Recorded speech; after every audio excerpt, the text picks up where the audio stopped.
Meu irmão, minha irmã, eu me afastei por aí uns 3 domingos das nossas reflexões do Evangelho com absoluta involuntariedade.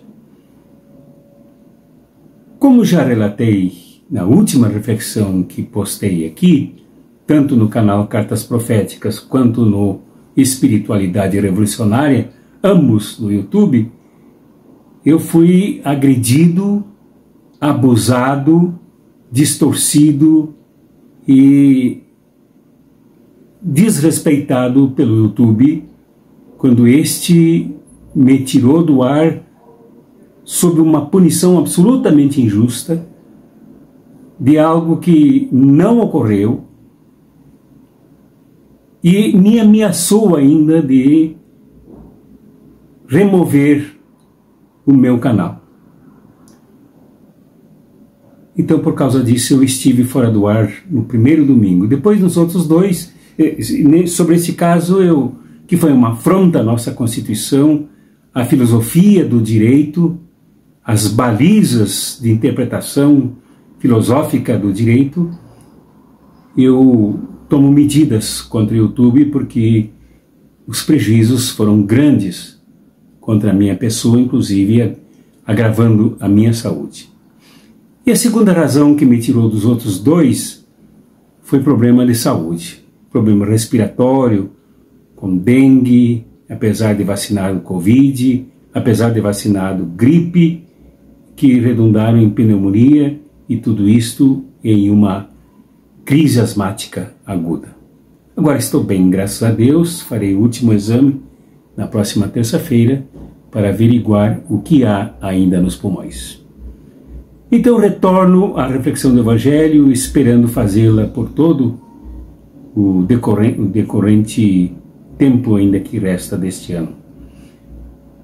Com muito prazer em encontrar cada um e cada uma de vocês neste momento de espiritualidade que deve servir para toda a vida mesmo, não somente para introspecção, celebração, atos litúrgicos no interior dos templos, mas para toda a nossa vida, todas as nossas relações, todos os nossos compromissos com Deus, com o reino que Jesus inaugurou e com os desdobramentos e consequências dessa nossa fé. O Evangelho para este domingo, dia 2 de junho, já o primeiro da metade do ano, é o de São Marcos, no capítulo 2, principiando pelo versículo 23, indo até o capítulo 3, versículo 6. Belíssimo Evangelho que deve edificar a nossa vida. Refletiremos juntos sobre esse Evangelho logo após a vinheta e que eu peço que vocês leiam aí.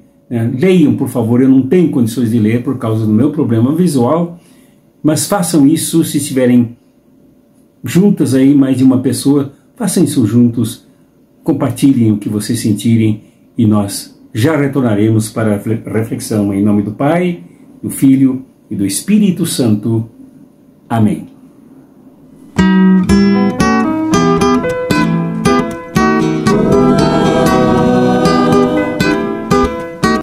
Este Evangelho é de um realismo, de uma objetividade, de uma clareza impressionantes.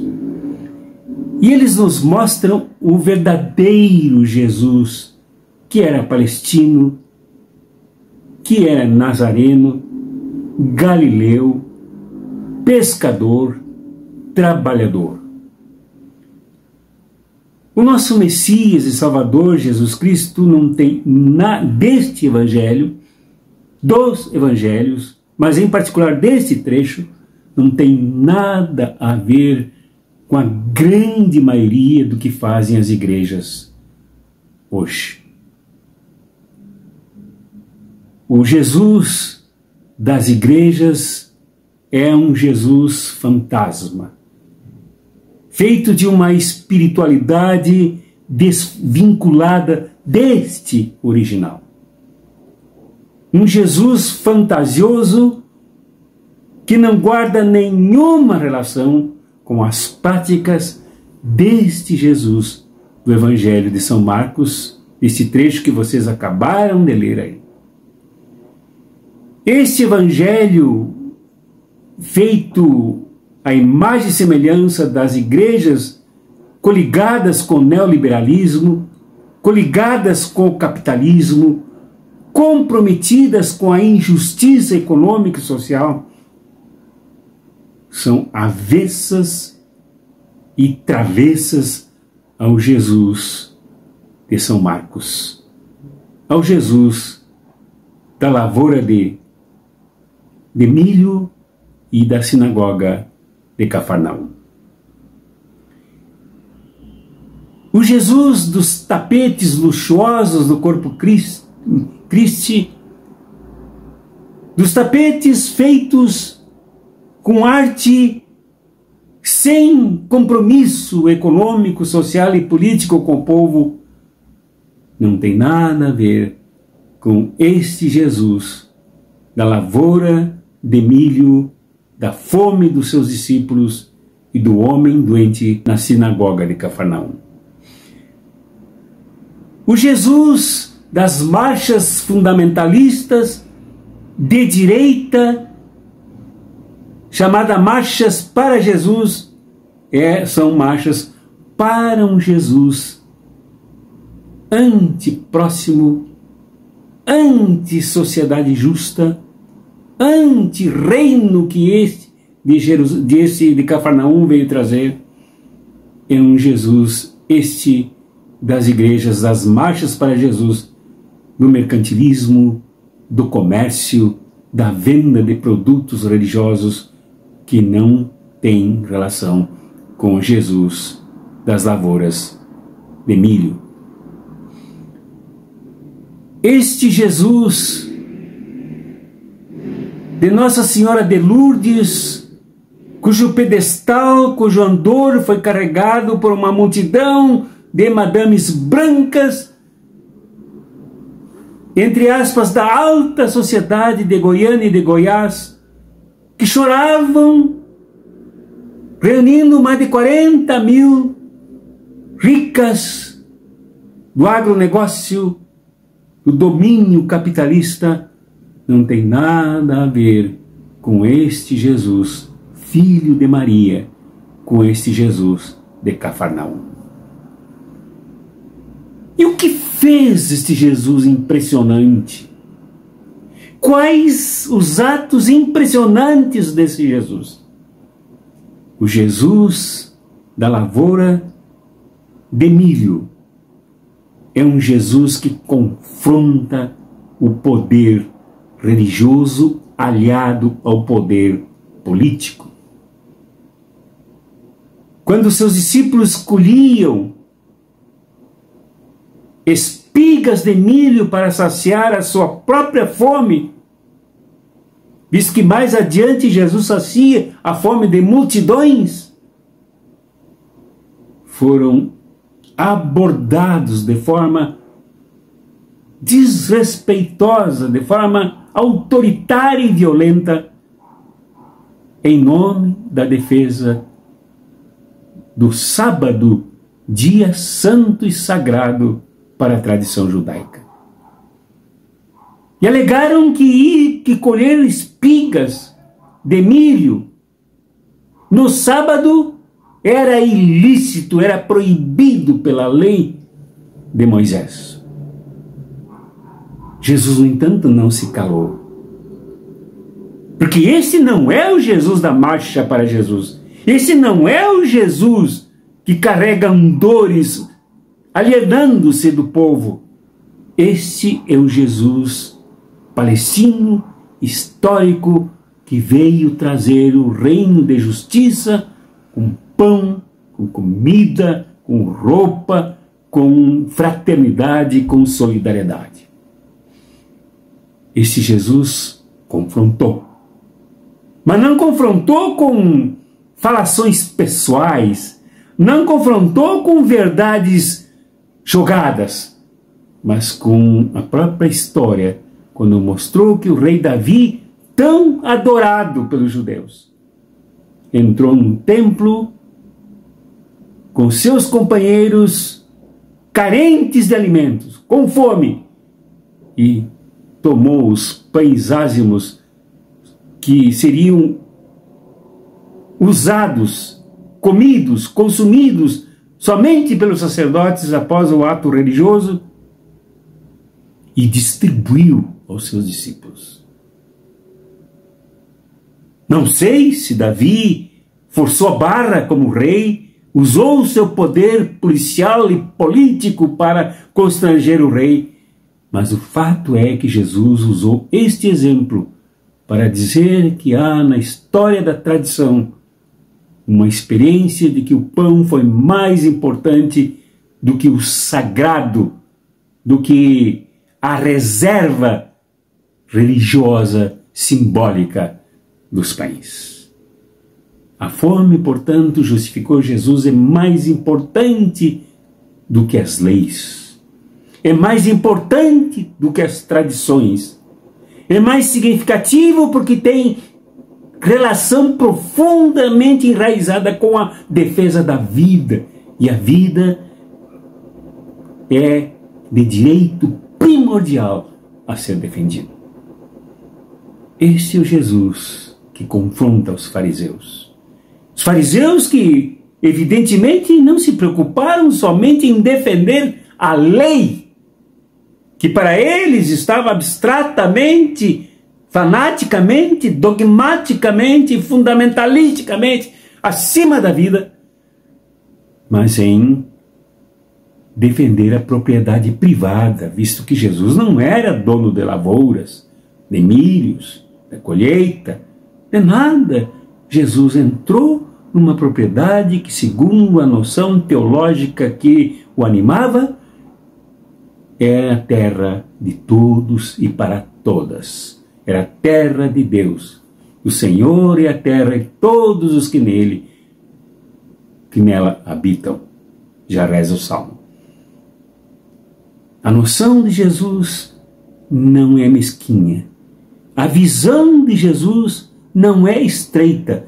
A visão de Jesus não é egolátrica. A visão de Jesus não se move em cima do proprietarismo, mas em cima da partilha. Por isso Jesus os confrontou. E disse, para completar e acrescentando, que o sábado foi feito para o homem e não o homem para o sábado. Quer dizer, o ser humano é o primeiro, anterior e fundamental para resolver os problemas em defesa da vida, e não leis que se coloquem abstrata e desrespeitosamente acima da vida.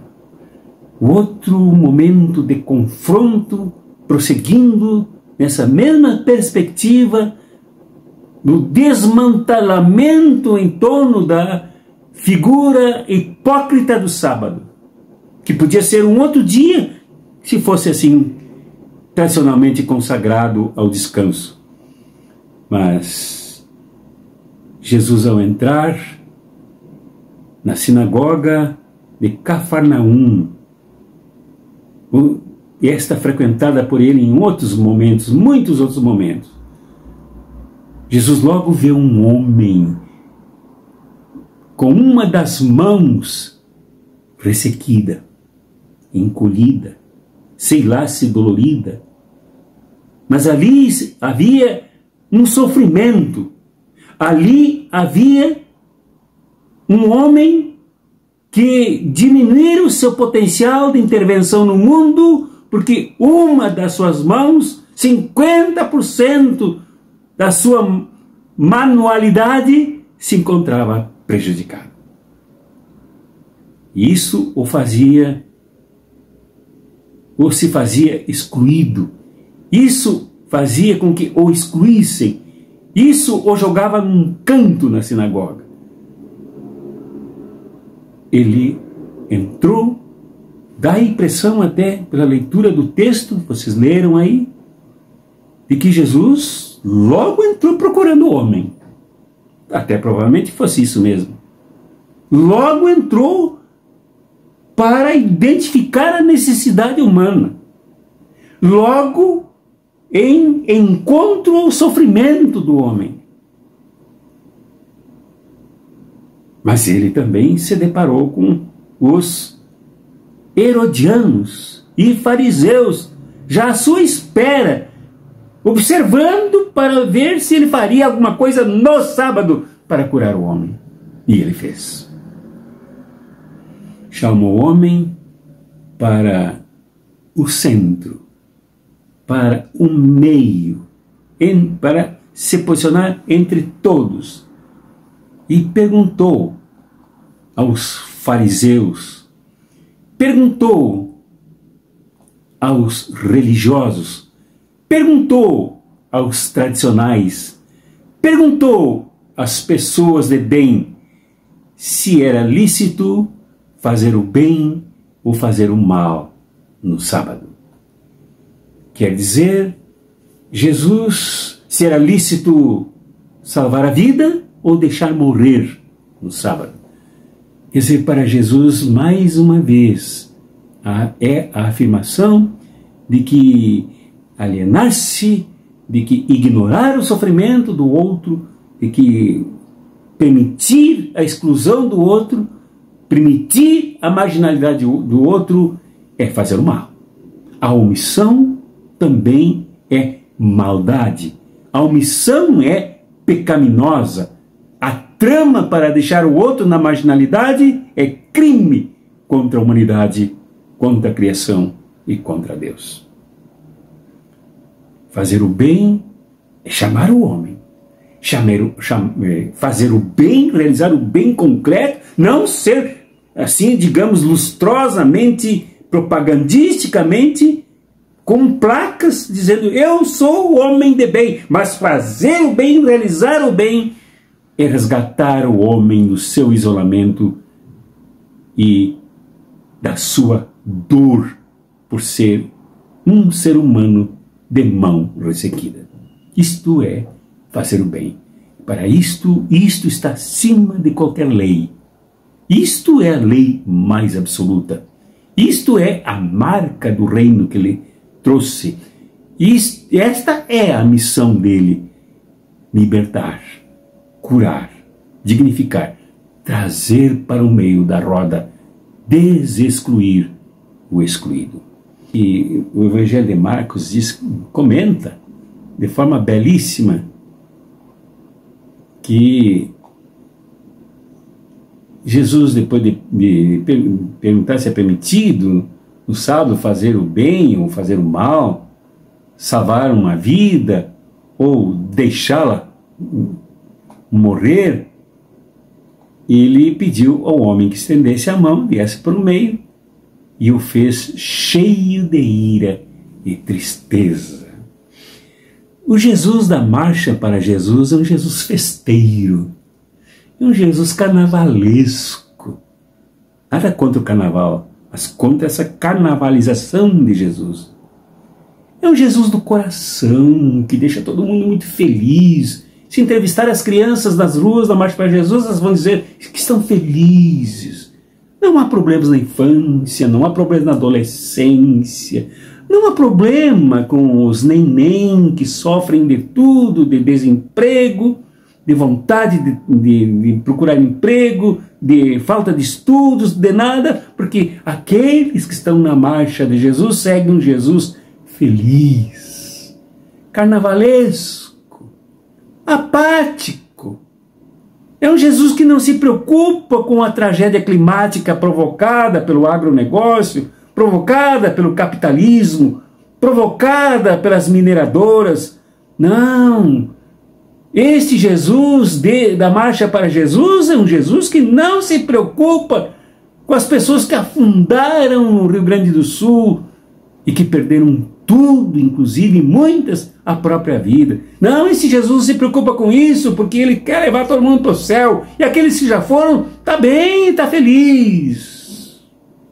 Agora, este Jesus da sinagoga irou-se, sentiu raiva, revoltou-se, indignou-se contra esta barbaridade de gente em nome da tradição e em nome da religião. Exclui e ainda espreita para flagrar Jesus realizando o bem libertador, curador. Este Jesus não é aquele das pessoas que correm atrás de um andor, fantasiando uma experiência espiritual absolutamente branca, branquela, nada contra os brancos e brancas, mas branquela de quem não está nem aí para que ocorre, seja na Palestina, seja no Afeganistão, seja no Paquistão, seja no Nordeste, seja nas ruas do Brasil com milhões passando fome, seja nas perseguições e chantagens do Congresso Nacional Conservador e Centrão. Não há nenhuma preocupação com isso. Importa é chorar. Uma experiência carnavalesca, teatral, de fé. Este Jesus sente raiva. Este Jesus, testemunhado aqui pela comunidade de São Marcos, sente tristeza por essa situação. E movido também por esses sentimentos, ele cura o homem. Eu gosto de reler esse evangelho e sempre me perguntar se eu não estou esquecido de que a coisa andou de tal modo que o homem ficou curado. Disse Jesus a ele: estende a mão.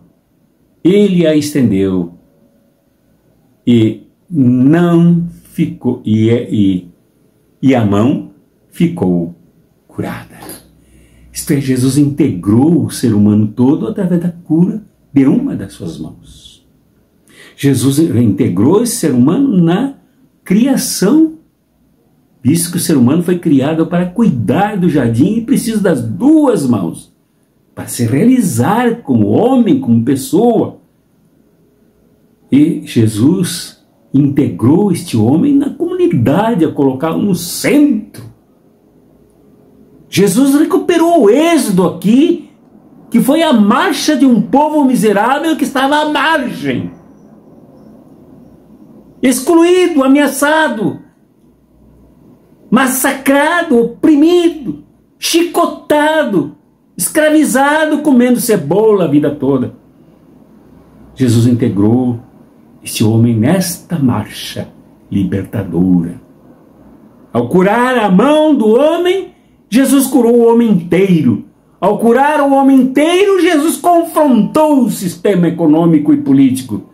Porque logo a seguir, os espiões, entre aspas agora sim, os homens de bem lá da lavoura de milho, e agora no ambiente de culto, estes homens de bem se juntaram com os herodianos, isto é, a base partidária do banditismo de Herodes, que governava esta região e que era muito querido pelo que o Império Romano chamava de amigo do povo de Roma. Eles se juntaram para se organizar para matar Jesus. É clara a intenção. É claro o projeto de morte. Projeto de morte que passa pela propriedade egoísta. Essas lavouras são minhas, não como os meus milhos. Projeto de morte que passa até mesmo por dentro do tempo e desvia uma concepção de tradição, uma concepção de libertação, uma concepção profética, uma concepção de libertação, para agora se despejar um ódio contra quem se opõe a esse projeto, Jesus. Olha, é a esse Jesus que eu me converto todos os dias. O Jesus que se ira com a injustiça, com a exclusão, com o mal. Com Jesus que não considera a propriedade privada um bem acima da vida. Um Jesus que não considera algumas espigas de milho mais importante do que a fome dos seus companheiros de missão.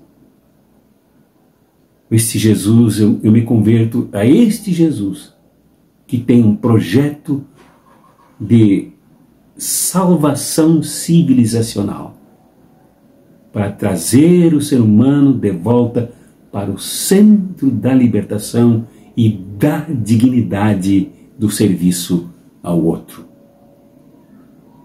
Eu quero me converter sempre a este Jesus que é capaz de não baixar a cabeça como Jesus da Marcha para Jesus, tanto do Rio de Janeiro como de São Paulo, como de qualquer outro lugar, como as caminhadas atrás das santas aí, com as madames emocionadas. Quero me converter a este Jesus, profundamente engajado no projeto da cura integral e salvífica do ser humano. E eu te convido, meu irmão, minha irmã, a te afastares de tudo isso que eu mencionei.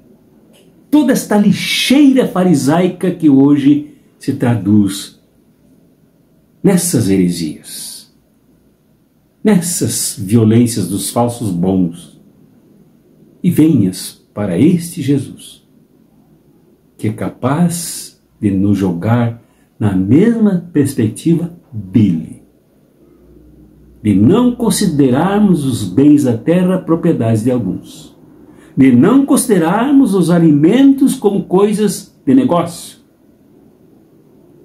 mas como bens da vida, de entrarmos num lugar fechado, empoeirado,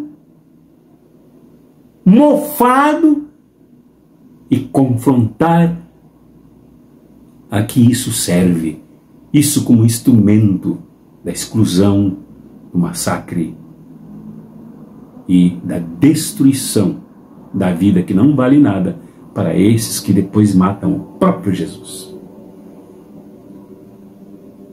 Que Deus, o mesmo Deus de Jesus, o mesmo Jesus de Deus, o mesmo Jesus do povo, o mesmo Jesus de Cafarnaum, o mesmo Jesus palestino, te abençoe, meu irmão e minha irmã, nessa perspectiva do encontro com Ele. Que o amor de Deus Pai, que é Pai e que é Mãe, que está nas estradas, nas lavouras, de vez em quando até nos templos, em toda parte, principalmente onde os excluídos são escondidos para não serem vistos. Te enche a vida com esse mesmo sentido da presença dele. E que o Espírito Santo, este sopro revigorador da vida, recuperador da dignidade, desculpa, seja o que sopre em tua vida toda, não somente o coração, até porque o coração é um órgão importante de pulsação de sangue, mas em todo o teu ser, em todas as tuas relações, recriando-as, te refazendo como um ser humano de quem o mundo precisa hoje. Em nome do Pai, e do Filho, e do Espírito Santo. Amém.